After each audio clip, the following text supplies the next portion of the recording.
ಅಖಿಲ ಭಾರತ ವಿದ್ಯಾರ್ಥಿ ಪರಿಷತ್ ಗದಗ ಜಿಲ್ಲೆ ಗಜೇಂದ್ರಗಡ ಶಾಖೆ ವತಿಯಿಂದ ಗಜೇಂದ್ರಗಡ ನಗರದಲ್ಲಿ ಮೆಟ್ರಿಕ್ ನಂತರದ ವಿದ್ಯಾರ್ಥಿಗಳ ಹಾಸ್ಟೆಲ್ಗಳನ್ನು ಬಿಡುಗಡೆ ಮಾಡುವ ಕುರಿತು ಹಾಗೂ ವಿದ್ಯಾರ್ಥಿಗಳ ಹಾಸ್ಟೆಲ್ ಪ್ರವೇಶಾತಿ ಆಯ್ಕೆ ಪ್ರಕ್ರಿಯೆಯಲ್ಲಿ ವಿಳಂಬ ಹಾಗೂ ವಿದ್ಯಾರ್ಥಿ ವೇತನವನ್ನು ನೀಡದ ರಾಜ್ಯ ಸರ್ಕಾರದ ವಿರುದ್ಧ ಗಜೇಂದ್ರಗಡ ನಗರದ ಶ್ರೀ ಕಾಲ್ಕಲೇಶ್ವರ ವೃತ್ತದಲ್ಲಿ ರಸ್ತೆ ತಡೆ ಹಿಡಿದು ಪ್ರತಿಭಟನೆ ಮಾಡಿ ತಾಲೂಕು ದಂಡಾಧಿಕಾರಿಗಳಿಗೆ ಮನವಿ ಸಲ್ಲಿಸಲಾಯಿತು. ಅಖಿಲ ಭಾರತ ವಿದ್ಯಾರ್ಥಿ ಪರಿಷತ್ ಜಿಲ್ಲಾ ಸಂಘಟನಾ ಕಾರ್ಯದರ್ಶಿಗಳು ಅರುಣ್ ಬಾರ್ಕಿ ಈ ಬೇಡಿಕೆಗಳ ಬಗ್ಗೆ ಮಾತನಾಡಿದರು.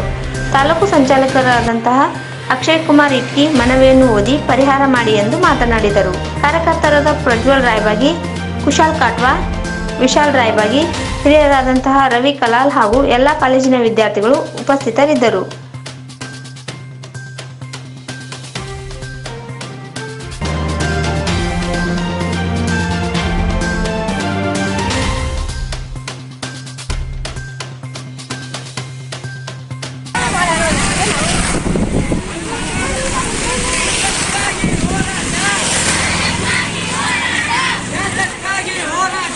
Yeah!